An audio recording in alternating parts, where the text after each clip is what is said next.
Hello all, this is Dr. Krithiga and this video is about COVID-19. Okay, so in this video I'm going to say you the concepts behind why we are asked to wear face masks, why we are asked to maintain social distancing, why we are asked to vaccinate, and why we are asked to sanitize frequently.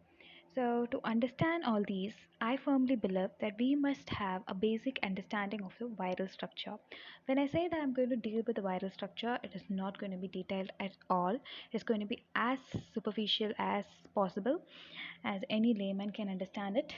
So, again, let's go to the viral structure. Of course, everyone would have seen the virus in all the magazines and internet, which looks somewhat like this with all the spike proteins emanating from the surface. I'm rather sorry for my pathetic diagram, just drawing for illustration purpose. Okay, so within which is enclosed the heart of the virus, that is our nucleic acids.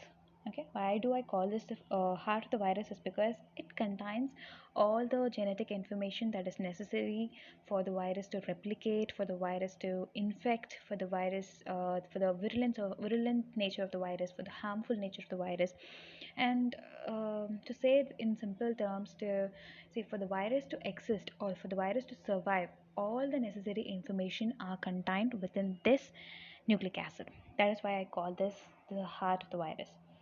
And there is something that deserves a special mention, or there's something that we must know very well about. That is nothing but this structure here, which is called the lipid envelope. Okay, this serves many important functions, of which one is that it anchors these spike proteins onto the surface. Of course, these are your spike proteins, and it encloses the nucleic acid within it. Okay, so why is it very important that we know of this lipid envelope? It is because this lipid envelope is highly susceptible to alcohol containing sanitizers and soaps. Okay, so when the viral particle comes into contact with these alcohol containing sanitizers and soaps, what really happens is that this lipid envelope bursts open or it ruptures, thereby the anchoring effect of the lipid envelope over the surface spike proteins is lost, and it can no longer contain within it the nucleic acid, and this nucleic acid is released to the exterior. So what happens, in simple terms to say, the virus loses its own body. Okay, so supposing we go out to buy some necessities for our family, and we often have that fear within us of having lodged or of having deposited those virus particles on our body surface. What do? We come home, we take a shower, or we sanitize ourselves. What do we do by all these measures? We are actually killing the virus. We are actually killing the virus that is deposited on our body. This is the reason why we are asked to use soap and alcohol containing sanitizers. And the next thing that I would like to say to you about is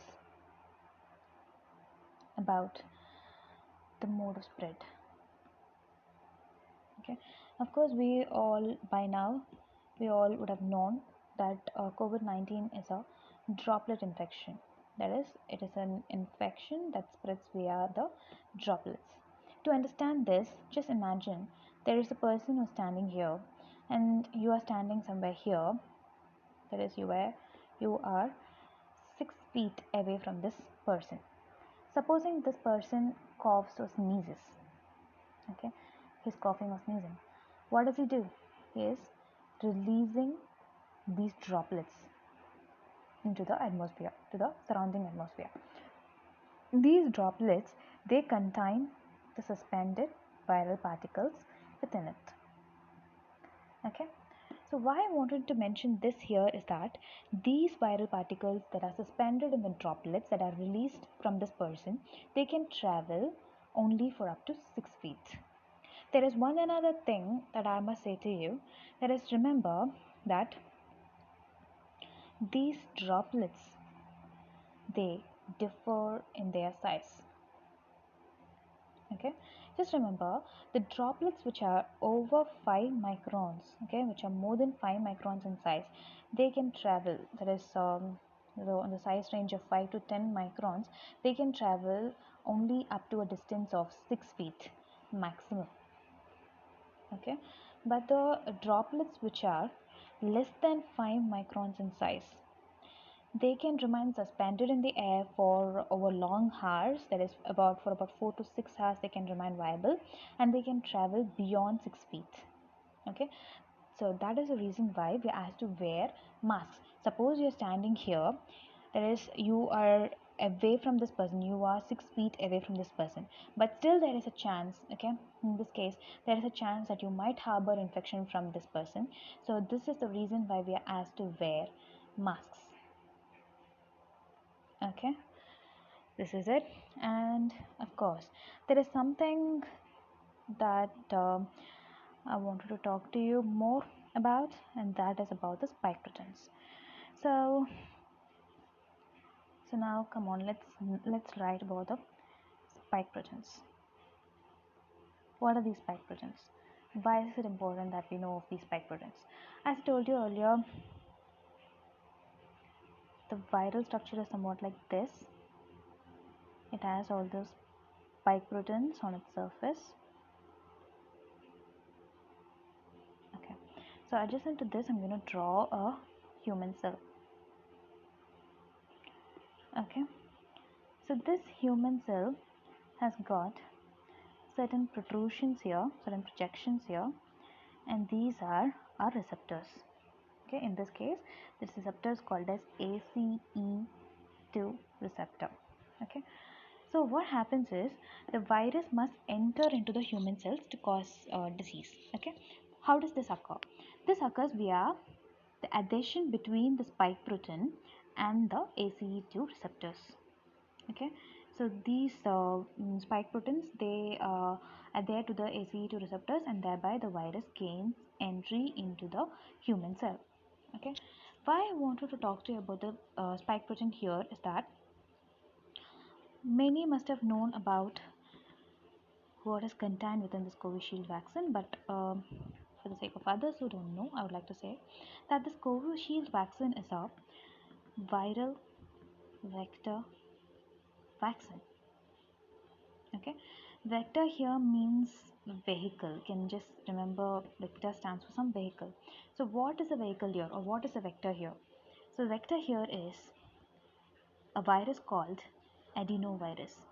So it's a vehicle which carries something. What does it carry? It carries these things. It carries these spike proteins. Okay, it carries the spike proteins of SARS-CoV-2 virus. Okay, this is what is called the Covishield vaccine. Okay, what happens when we get vaccinated? When we get vaccinated, our body produces antibodies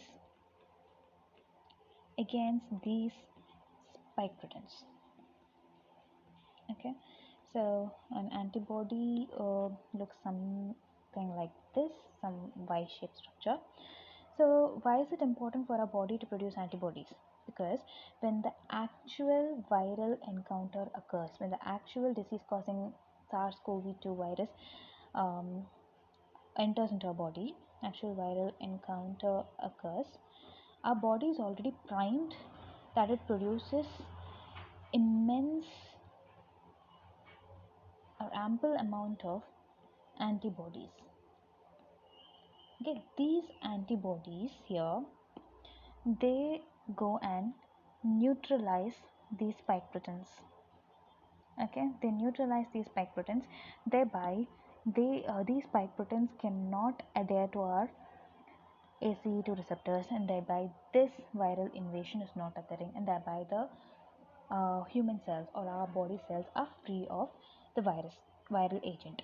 Okay, so this is the reason why we are asked to get vaccinated. And of course, having said about the Covishield vaccine, I wanted to say you something regarding Covaxin too, in a nutshell. So Covaxin is a vaccine which contains the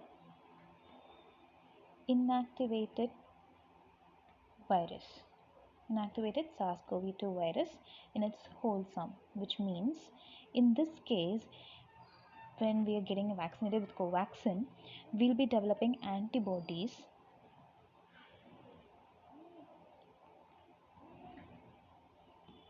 to the entire virus. In the previous case, with the Covishield vaccine, the antibodies were only against spike proteins, but here the antibodies will be against every single component of the virus. In that way, it prevents the infection, or it prevents the severity of the infection. Okay, so something is better than anything, better than nothing. I'm sorry. So something is better than nothing. So be it Covishield or Covaxin, it is better that we get vaccinated with either of these, with whatever that is available to you. But of course, we have to consider certain medical illness that might keep taking your mind. You might have been under medications for a certain period of time, or or you might be immunocompromised, or if you have undergone certain surgeries in the past, or if you are an allergic person, or if you're pregnant. It is better that you consult your physician before getting yourself vaccinated. So this is about my the video. I wanted to talk to you about the concepts why we are asked to wear masks, and why is social distancing very important, and why we have to get vaccinated. All these things. I think I've given you an overall idea behind, or the overall scientific reasons that are behind all these facts. So that is it. I hope it was helpful for you. Thank you.